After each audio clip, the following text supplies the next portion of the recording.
वन्दे अहं श्रीगुरो श्रीयुतपदकमलं श्रीगुरून् वैष्णवांश्च श्रीरूपं साग्रजातं सहगणरघुनाथान्वितं तं सजीवं स्वाद्वैतं सावधूतं परिजनसहितं कृष्णचैतन्यदेवं श्रीराधाकृष्णपादान् सहगणा ललिता श्रीविशाखान्वितांश्च नमो ॐ विष्णुपादाय कृष्णप्रेष्ठाय भूतले श्रीमते भक्तिवेदान्त स्वामिनिति नामिने नमस्ते सारस्वते देवे गौरवाणी प्रचारिणे निर्विशेष शून्यवादी पाश्चात्यदेशतारिणे जय श्री कृष्ण चैतन्य प्रभु नित्यानंद श्री अद्वैत गदाधर श्रीवासादि श्री गौर भक्तबिंद हरे कृष्णा कृष्णा कृष्णा हरे हरे हरे राम राम राम हरे हरे। ओम नमो भगवते वासुदेवाय ओम नमो भगवते वासुदेवाय ओम नमो भगवते वासुदेवाय। नारायणं नमस्कृत्य नरं चैव नरोत्तमं देवीं सरस्वतीं व्यासं ततो जयम् उदीरयेत्। तमादिदेवं करुणानिधानं तमालवर्णं सुहितावतारम् अपार संसार समुद्र सेतुं भजामहे भागवत स्वरूपम। ग्रंथराज श्रीमद् भागवत महापुराण की जय। तो आज के आमरा नरसिंह क्षेत्र से सत्यजुगे भगवान नरसिंहदेव आविर्भूत হয়েছিলেন। সেই অপূর্ব দিব্য ধাম অহোবিলম ধাম অন্ধ্রপ্রদেশে। আসলে খুব অপূর্ব এসব জায়গার স্পর্শ অনুভূতি। গতকালকে আমরা সে তিরুমালা হিলে ছিলাম দুদিন। ওখানে আমাদের সমস্ত পূজারী বালাজি মন্দিরের পুরীর মতো অনেক পূজারী,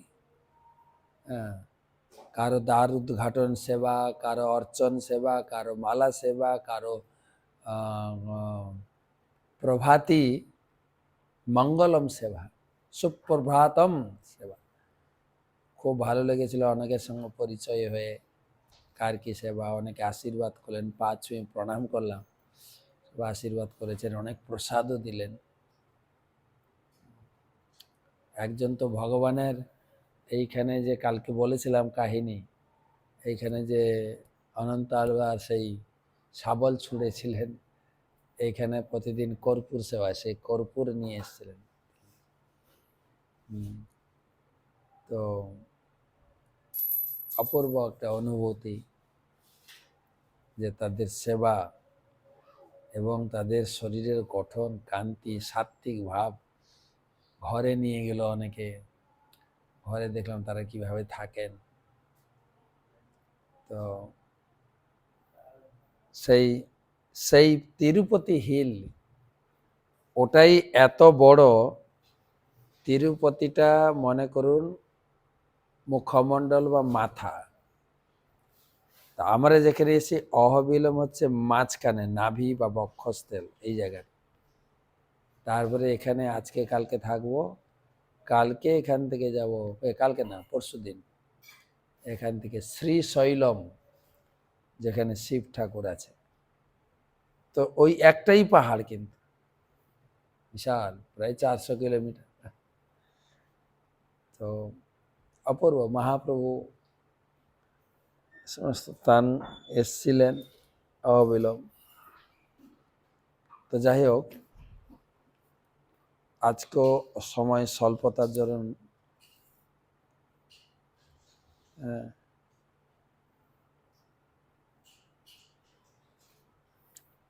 পাঠ একটু ছোট্ট করে করব।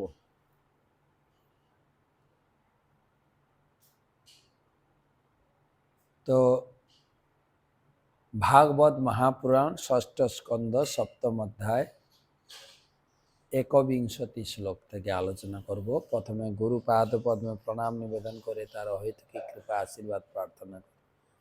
নমঃ বিষ্ণুপাদায় কৃষ্ণপ্রেষ্ঠায় ভূতলে শ্রীমতে জয়পতাকা স্বামী নীতি নামিনে।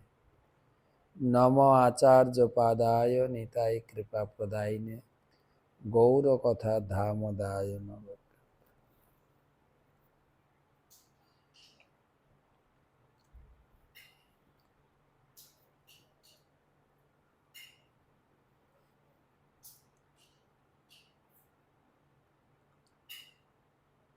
শ্রী ব্রহ্মোবাচ অহোবত সুরশ্রেষ্ঠা হি অভদ্রম বকৃতং মহৎ ব্রহ্মিষ্টং ব্রাহ্মণম দন্ত মৈশ্বর্যন ঐশ্বর্যাৎ নাভনন্দত ঐশ্বর্যাৎ নাভনন্দত। শ্রী ব্রহ্মোবাচ অহোবত সুরশ্রেষ্ঠা হি অভদ্রম বকৃতং মহৎ ব্রহ্মিষ্টং ব্রাহ্মণম দান্তম ঐশ্বর্যন্নাভ্যনন্দত ঐশ্বর্যাৎ নাভ্যনন্দত। ব্রহ্মা বললেন, হে সুরশ্রেষ্ঠগণ, দুর্ভাগ্যবশত ঐশ্বর্য মধ্যে মত্ত হয়ে তোমরা তোমাদের সভায় সমাগত বৃহস্পতিকে যথাযথ অভ্যর্থনা করেন। যেহেতু তিনি পরম ব্রহ্ম সম্বন্ধে অবগত, সর্বতভাবে ইন্দ্রিয় দমনশীল, তাই তিনি হচ্ছেন সর্বশ্রেষ্ঠ ব্রাহ্মণ। অতএব এটি অত্যন্ত আশ্চর্যের বিষয় যে তোমরা তার প্রতি এই প্রকার দুর্ব্যবহার করেছ। তো কাহিনীটা তো এরকম ছিল, একটু লিঙ্ক করে দিই। ইন্দ্র আদি দেবতারা সেই ফেস্টিভ্যাল উপভোগ করছিলেন। সেই সভায় ইন্দ্র এসে সম্মান না পেয়ে, গুরুদেব এসে সম্মান না পেয়ে তিনি চলে গেছেন। এবং গুরুদেব অত্যন্ত দূরদর্শী এবং গুরুদেবের শিষ্য ইন্দ্র যে গুরুদেব চলে যায় অনুতপ্ত হয়েছেন এবং অনুতপ্ত হয়ে গুরুচরণে ক্ষমা চাইতে আসছেন, সেটা তিনি উপলব্ধি করেছেন। সেজন্য তিনি ঘর থেকে গায়েব হয়ে গেছেন, গুরুদেবকে খুঁজে পাওয়া যাচ্ছে না। তখন ইন্দ্র সভাসদ সকলের সামনে তার ধিক্কার উদ্গার করে বলছে, আমাকে ধিক, আমি আমার গুরুদেবের চরণে অপরাধ করে এখন আমি ঐশ্বর্যহীন হয়ে যাব। বলতে বলতেই অসুররা বুঝতে পেরেছেন দেবতাদের গুরুদেব হারিয়ে গেছেন। তখন তারা শুক্রাচার্যের নির্দেশে স্বর্গলোক আক্রমণ করেছেন, আর দেবতারা ত্রাহি ত্রাহি হয়ে ব্রহ্মার কাছে এসেছে। ব্রহ্মা তাদেরকে বলছেন, আমার এটা দুর্ভাগ্য যে আপনারা এত বড় বিদ্বান হয়েও সেই গুরুদেবের চরণে অপরাধ করছেন। প্রভুপাদ লিখছেন, গুরুদেব প্রতিদিন সভায় আসতেন। অনেক সময় মনে হয় না, খুব ঘনিষ্ঠভাবে মিশতে গিয়ে অপরাধ, ঘনিষ্ঠভাবে মানে মিশতে গিয়ে যে সম্মানটা থাকে সেটা হারিয়ে যায়। হ্যাঁ, অনেক সময় কিছু ভক্ত এসে আমাকে বলে, মহারাজ আমি মায়াপুরে যাব, মায়াপুরে বাড়ি কিনেছি, মায়াপুরে জায়গা কিনেছি, থাকবো। আমি কখনো কখনো বলি না, এখন না, এখন তো আপনি আপনার সুস্থ সামর্থ্য আছেন, আপনি প্রচার করুন, আপনি ইনকাম করুন, ব্যবসা হোক, চাকরি, যেটা আপনার আছে সব ছেড়ে টেড়ে দিয়ে আসেন না। যখন একদম আপনি অসমর্থ হয়ে যাবেন তখন এসে মায়াপুরে এসে ভজন করুন। কেন, যেটা আপনার সম্মান রয়েছে মায়াপুরের প্রতি, সেটা কাছে এলে সম্মানটা অনেক সময় হারিয়ে যায়। আমার ক্লাস শুনে হয়তো আপনার ভালো লাগে, যখন ঘনিষ্ঠভাবে মিশবেন দেখবেন না তো মহারাজকে যেরকম ক্লাসে দেখি ততটা না তো, মহারাজ কি খারাপ, গায়ে ঘামের দুর্গন্ধ, এটা একটা একটা অশ্রদ্ধা এসে যায় ঘনিষ্ঠভাবে মিশলে। প্রভুপাদ লিখছে, কিন্তু এইরকম অশ্রদ্ধাটা উচিত নয়। দেবগুরু বৃহস্পতি কোনো সাধারণ ব্যক্তি ছিলেন না, ব্রহ্মাও এখানে বলছে তিনি পরম ব্রহ্ম সম্বন্ধে অবগত, সর্বতভাবে ইন্দ্রিয় দমনশীল, সর্বশ্রেষ্ঠ ব্রাহ্মণ, সত্যগুণে অধিষ্ঠিত।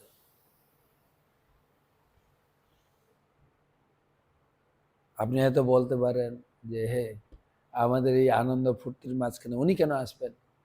এরকম না, শিষ্যের কল্যাণের জন্য যে কোনো সময়, যে কোনো মুহূর্তে, যে কোনো দিন আসতে পারে। আমরা শুনেছি আমার গুরু মহারাজের মুখে, ছিল ভক্তিচারু স্বামী গুরু মহারাজ, তিনি প্রভুপাদের ব্যক্তিগত সেক্রেটারি রাঁধুনি ছিলেন।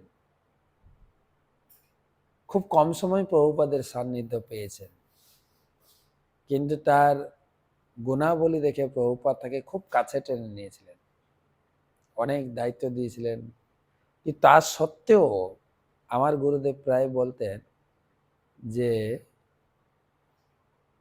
ছিল ভক্তিচারু স্বামী মহারাজ যতবারই প্রভুপাদের কক্ষে প্রবেশ করতেন, সেক্রেটারি রাঁধুনি মানে তো গুরু মহারাজের সঙ্গে থাকতেই হয়, ততবারই প্রভুপাদকে দণ্ডবত প্রণাম করতেন। দেখেন জিনিসটা, আমরা তো সকালে হয়তো একবার প্রণাম করলাম, তারপরে আর হয় না। যতবারই গুরুদেবের সামনে আসতেন ততবারই দণ্ডবত প্রণাম করতেন। এন শাস্ত্রে বলা হয়েছে, চক্ষুদান দিল যেই জন্মে জন্মে প্রভু চাই। এতে কেবল দীক্ষার সময় না, জন্ম জন্ম।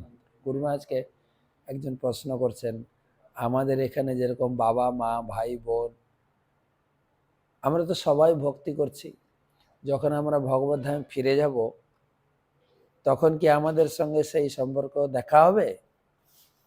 গুরু মহারাজ উত্তর দিলেন, সেখানে সম্পর্ক হবে কেবল গুরুদেবের সঙ্গে। গুরুদেবই তোমাকে বলে দেবে কার সঙ্গে কি সম্পর্ক, এবং গুরু এবং কৃষ্ণ দুজন সম্পর্ক।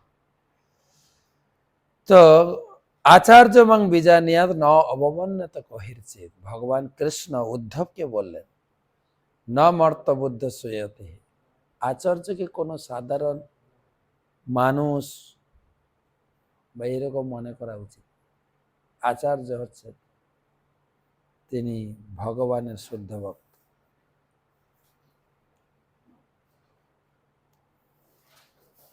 তস্যায়ন অয়সাসিত পরেভ্যো পরাভবঃ প্রক্ষিণেভ্যো সবৈরেভ্যো সমৃদ্ধানাম ন চৎসুরা।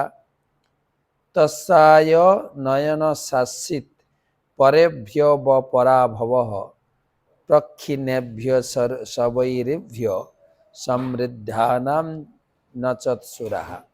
হে দেবতাগণ,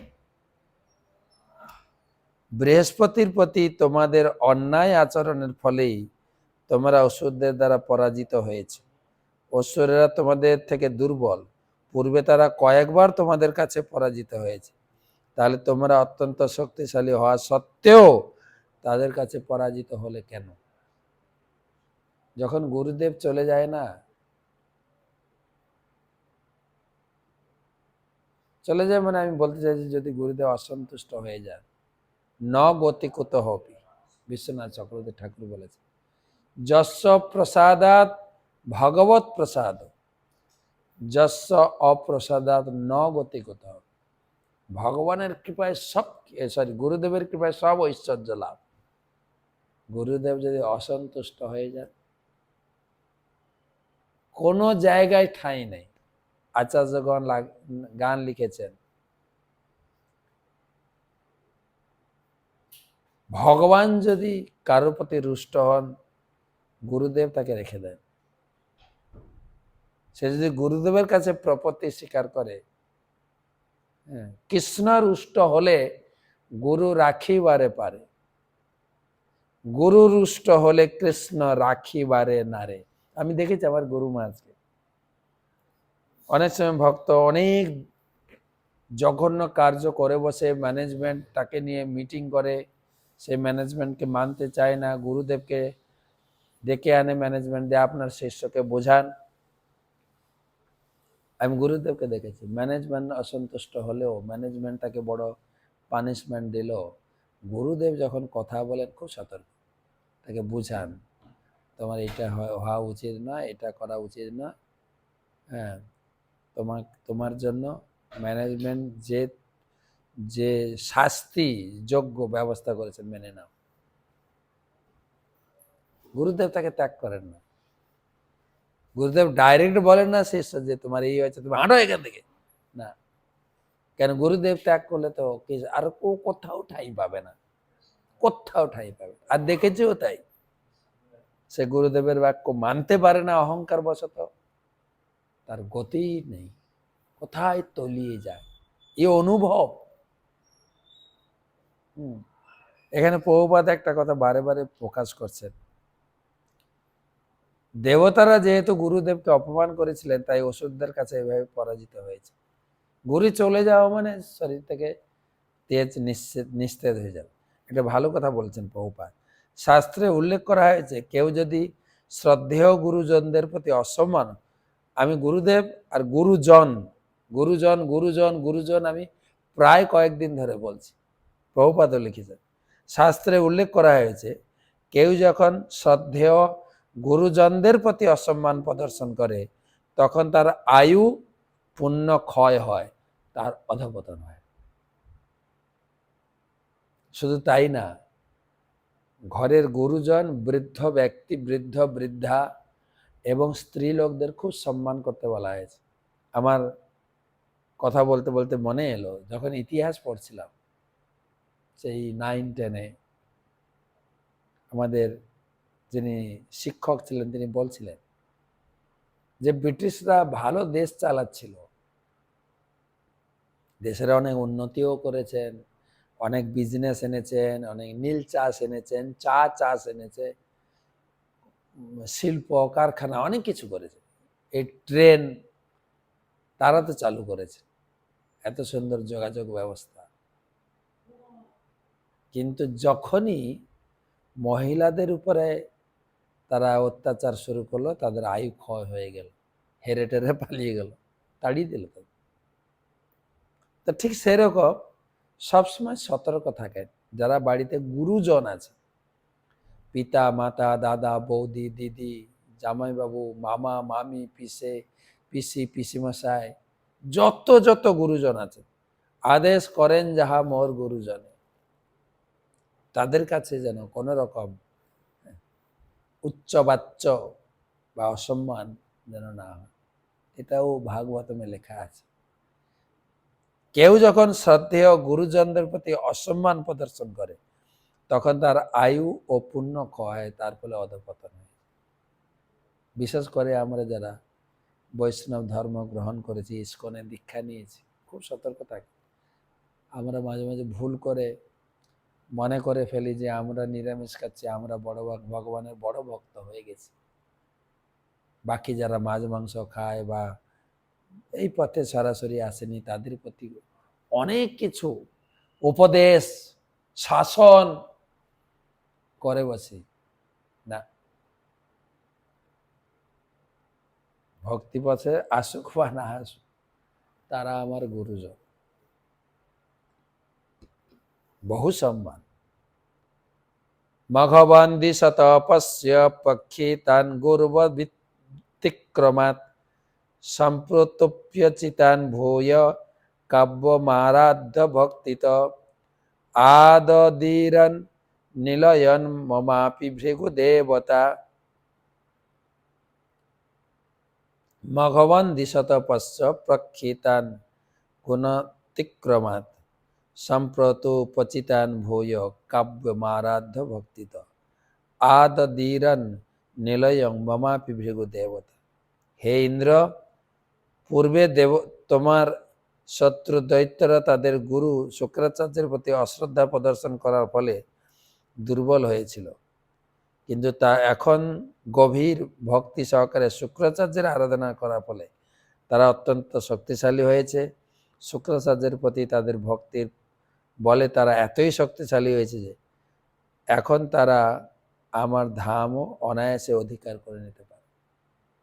তোমরা তোমাদের গুরু অপরাধের ফলে তোমরা শক্তিহীন হয়েছ, আর তারা গুরু ভক্তি বলে শক্তিমান হয়েছে। এমনকি তোমাদের তাড়িয়েছে শুধু না, আমাকেও তাড়াতে পারে।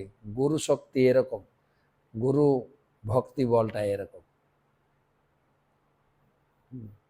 অজ্ঞান তিমিরন্দস্য জ্ঞানাঞ্জন শ্লোকে না, আরেকটা শ্লোক আছে না, পঙ্গু লঙ্ঘয় এতে গ্রীব। গুরু ভক্তি বলে সে পঙ্গু খোঁড়া মানুষও পাহাড় উঠে যেতে পারে। মুকম করতে বাঁচল, আর মুখ ব্যক্তি গুরু শক্তি বলে বাচাল হতে পারে, বাচাল, এ গুরু শক্তি। মূল কথা হচ্ছে দেবতাদের এবং ব্রহ্মার এই যে আলোচনা, এটা কেবল আমাদের উপদেশ নয়, আমাদের গাইডলাইন। ইন্দ্র নিজে অপরাধ করে এই জগৎকে, ইন্দ্র উপদেশ দিচ্ছেন না, ইন্দ্র নিজে অপরাধ করে যা করছেন এটাই শিক্ষণীয়। অপরাধ হতে পারে, কিন্তু আপনাকে এইভাবে ক্ষমা চাইতে হবে। আরেকটা পরিধানযোগ্য বিষয় হচ্ছে, দেবতারা যখন গুরুচরণে অপরাধ করলেন তারা পরামর্শ নিতে গেলেন ব্রহ্মার কাছে। ঠিক সেই রকম আমাদের যদি কোথাও ভুল ভ্রান্তি হয়, গুরুজনদের চরণে, গুরুদেবের চরণে পরামর্শ নিতে হবে। সেজন্য ইস্কন থেকে চালু আছে আমাদের কাউন্সিলার, উপদেশক। আমার গুরু ভাই যারা আছেন, জ্যেষ্ঠ গুরু ভাই বোন, তাদের পরামর্শ নেব যে আমার এই হয়েছে, কি করে। তারা গাইড দেবে, ব্রহ্মা গাইড করছেন, হ্যাঁ তোমাদের এটা ভুল হয়েছে, এবারে কি করবে সেটা বলবেন।